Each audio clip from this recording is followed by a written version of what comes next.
Okay, I'm here with Anne and June in the studio at the Kirby Misperton Protection Camp. And Anne and June are local residents, born and raised in Helmsley, which is probably, about 10 miles away from here. So, obviously you've been very big supporters of the camp since we arrived here a few weeks ago. But what was it that first made you aware that there may be an issue with unconventional gas exploitation in the area? Well, we came to one of the evenings, one of the local evenings, and there was a film shown to us, and we sort of took it on board from there. We're really concerned about the fracking actually spreading over the whole area, and because we've always been concerned about the countryside, we just didn't want to see this lovely area of Ryedale and any parts of the whole of the country really ruined by industrialisation, which we think will happen if fracking gets a hold. Because Kirby Misperton, of course, is pretty much slap bang in the middle of the nearly 2,500 square miles, I think it is, that has been licensed for fracking in Yorkshire. And so obviously people are watching very closely what happens here in Kirby Misperton. But how have you found the reaction of your neighbours and other people in the Helmsley area to this? I think people think that because gas has been mentioned, they think they're going to run a pipeline from Kirby Misperton through to Helmsley and think, oh gosh, we're going to get cheap gas, so why are you stopping it? They don't realise what fracking actually means. When you talk to them in the street, they think of one well at Kirby Moorside, and that's quite a long way from Helmsley. Kirby Misperton, you mean? Kirby Misperton, sorry, Kirby Misperton, and it's quite a long way from Helmsley, and so why should we bother? If it means we're going to get some cheap gas, and it probably won't come around, industrialisation won't come around here, then why should we bother? And they don't really know what fracking is. If they could see fracking well and see the industrialisation that comes with it, they're not sure they'd think twice. So you guys have obviously done your research, and Yes. you've looked at this. So obviously you went to this first meeting, and that triggered your concern.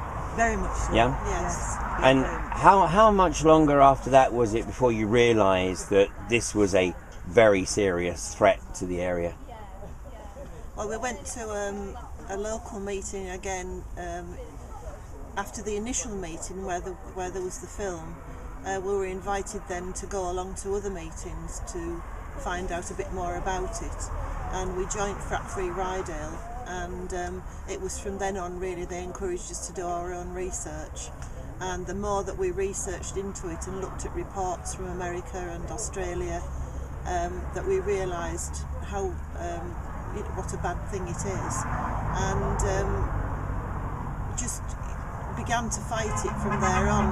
We just don't want it at all in the area, because it's just going to be absolutely horrendous. I mean, now we wake up every day and it's on your mind from getting up in the morning that there's always something to think about, either a report in the paper or some new research that's been done, or comments from people, and it's just an ongoing thing all the time. So it's just become a part of life really, to fight this and to get it stopped. So you raise an interesting point, because we look at the impact or potential impact that this industry will have on the ecology, but there's also this impact that it has on health just through worry. Yes, it is, absolutely. It's like waking up with a cloud over your head on the morning, the anxiety of wondering about health, about changing your way of life. We live in a beautiful part of North Yorkshire, and we have a wonderful rural way of life. We have organic farms, we have beautiful agriculture, beautiful meat and produce. The tourism is second to none. The people that come here come back and back and back. They say, what a beautiful part of the world you live in. I wish we lived here.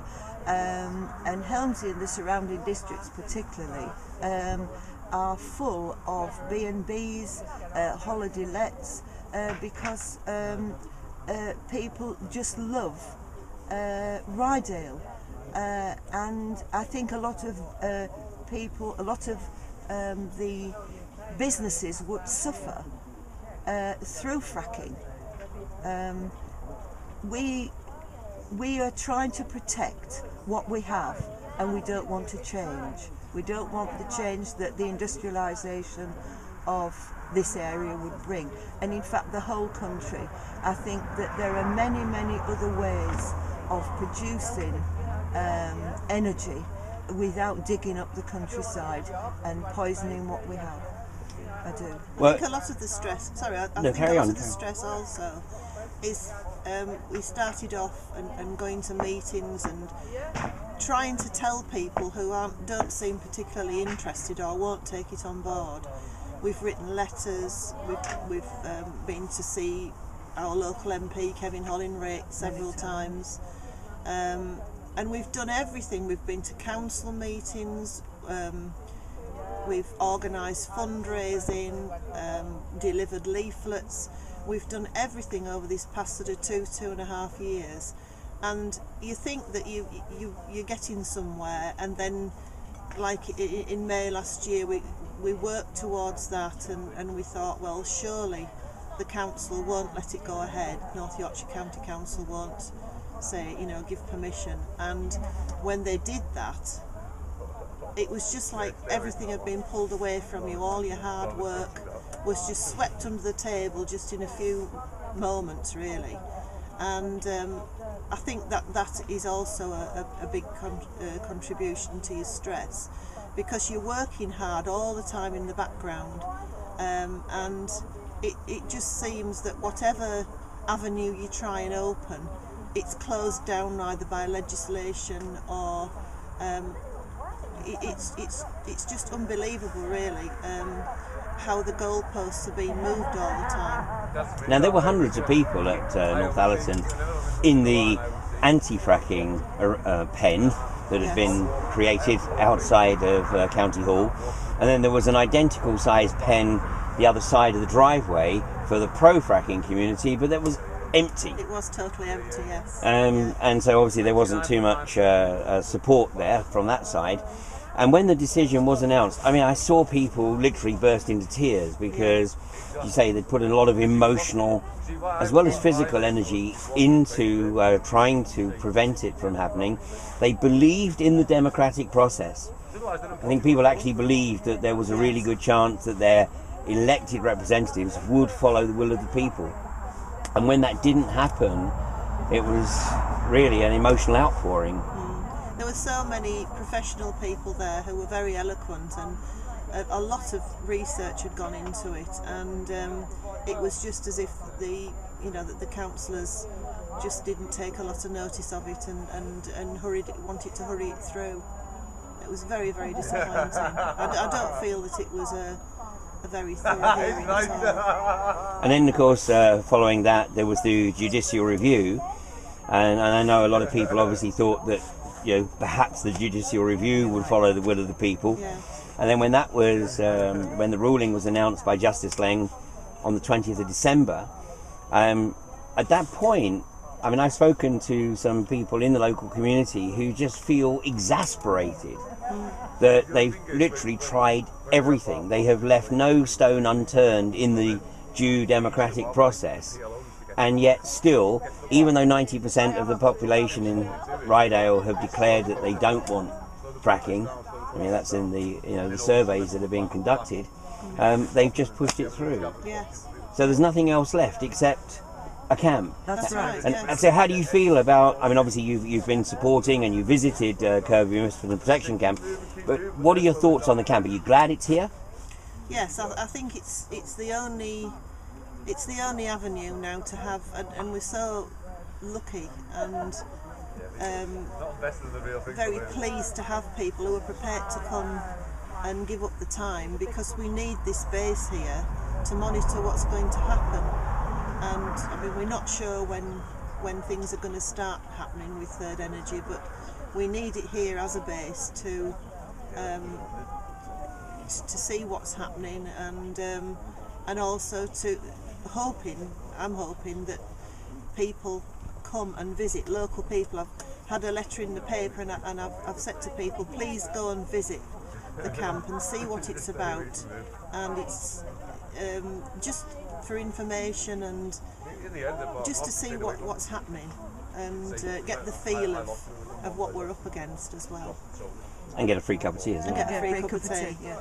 But how have you found the hospitality of the camp? Wonderful, wonderful. We've both got letters in the paper saying please go and visit, because the warm welcome, the support of the people, the way that they are supporting Ryedale, and people should come and see and talk to them and realise what is happening on their doorstep.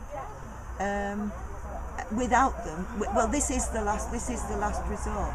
It's a shame we've had to come to this, and the council should have listened to us. But so pleased that they're here. Really pleased that they're here. I couldn't believe the food store as well. No. It's fantastic. Yeah.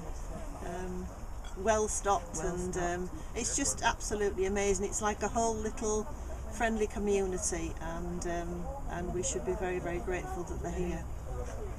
Anne and June, thank you very much for sharing your thoughts on Fracking Nightmare.